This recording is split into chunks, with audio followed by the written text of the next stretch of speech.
Mesdames, Mesdemoiselles, Messieurs, bonjour. Je suis en train de terminer un roman, un petit roman. D'ailleurs, tous mes romans sont des petits romans. Certains diront que ce sont des nouvelles.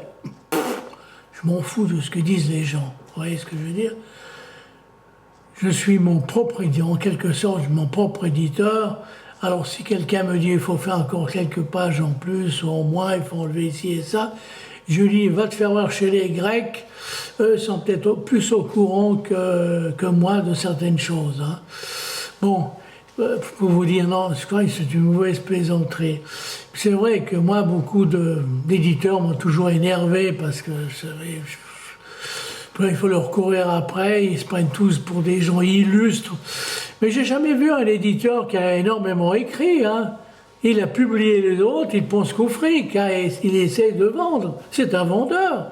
C'est comme ces gens qui travaillent comme stewards. Les stewards dans les avions, ou stewardesses, ce sont des serveuses d'avion. Hein.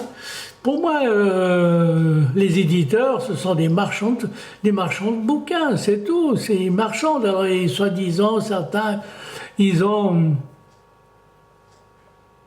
soi-disant, ils découvrent l'auteur. Mais non, tout d'un coup, avec leur pub et leur façon de faire, vous voyez ce que je veux dire? Il y a un moment donné, c'est comme la loterie, à force de jouer, vous tombez sur un numéro gagnant. Vous voyez ce que je veux dire? Hein, ben, il faut vachement jouer.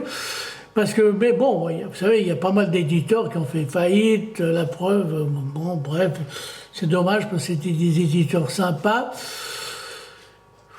qui m'ont appris certaines choses. Vous voyez ce que je veux dire? C'est pas que, même si l'éditeur est un emmerdeur, tout ça, il vous apprend certaines choses. Tout le monde apprend à quelqu'un, même un imbécile vous apprend quelque chose. Bon, bref, arrêtons de... Alors, je suis en train d'écrire mon dernier roman qui s'appelle La Parfaite. Il s'agit bien sûr, quand vous dites La Parfaite, vous pensez surtout avec une image de femme, hein, il s'agit d'une femme. Eh bien, vous savez, c'est simple. Hein. Un être parfait, c'est quoi? Selon moi. Vous voyez ce que je veux dire? C'est la beauté extérieure. Avoir une femme qui a une belle poitrine, un beau cul, excusez-moi d'être un peu grossier, une peau bien lisse, des yeux magnifiques, une belle chevelure, c'est ça la beauté.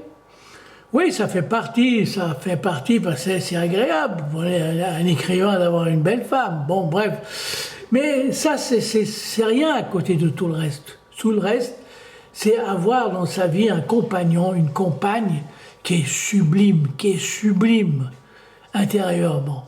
Alors, il y a 3 principes pour être sublime.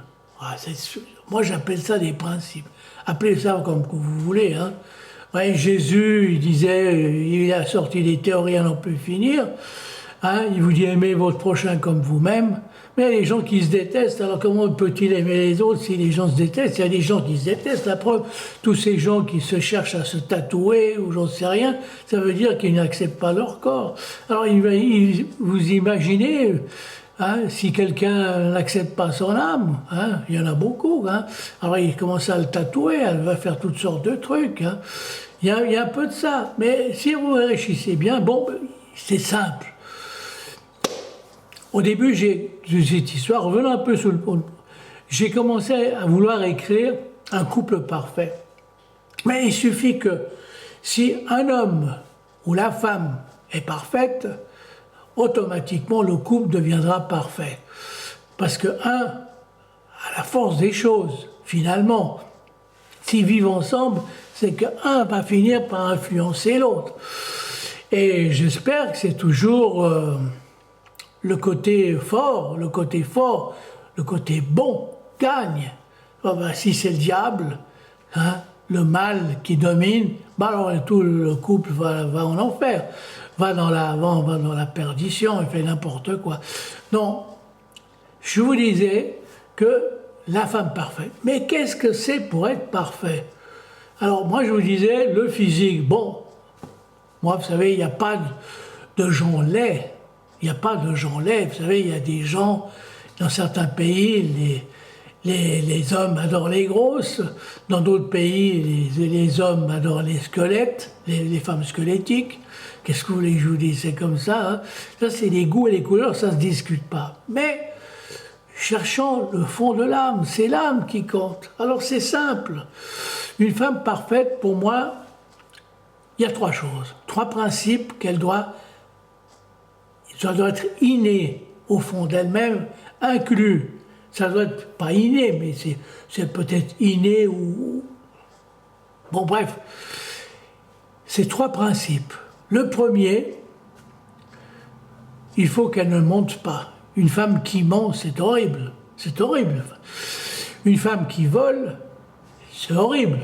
Une femme qui blesse, c'est horrible. Donc il faut ne pas rencontrer la femme parfaite, c'est rencontrer la femme qui ne ment pas. Ça veut dire, en commençant par le commencement, bien entendu, qui ne ment pas, qui ne vole pas et qui ne blesse pas, moralement et physiquement. Et bien entendu, qui ne tue pas. Parce qu'une femme qui tue, bon bref, alors ça ne peut pas être une femme parfaite. Hein? À moins que vous voulez faire une société de criminels. Chacun, hein, il y a des gens qui adorent ça, les militaires peut-être, ils adorent ça. Hein, bon bref, les policiers adorent ça. Pour vous dire, voilà, c'est simple, une femme parfaite. Et je crois que personnellement, si j'ai écrit ce livre, c'est à vous de deviner de qui s'agit-il. Moi, je l'ai fait parce qu'en fin de compte, je sais qu'au fond de moi-même, il y a une personne auquel je pense souvent et qui ne ment jamais. Je n'ai jamais entendu mentir. Je n'ai jamais vu voler ou avoir le désir de voler. Et je n'ai jamais entendu un mot qui blesse. Pour moi, c'est la femme parfaite. Alors, à vous de chercher qui c'est. Moi, je l'ai trouvé. C'est pour ça qu'en son honneur, j'ai décidé d'écrire ce bouquin. J'espère qu'elle va se rendre compte que c'est en son honneur. Merci, messieurs, dames. Au revoir.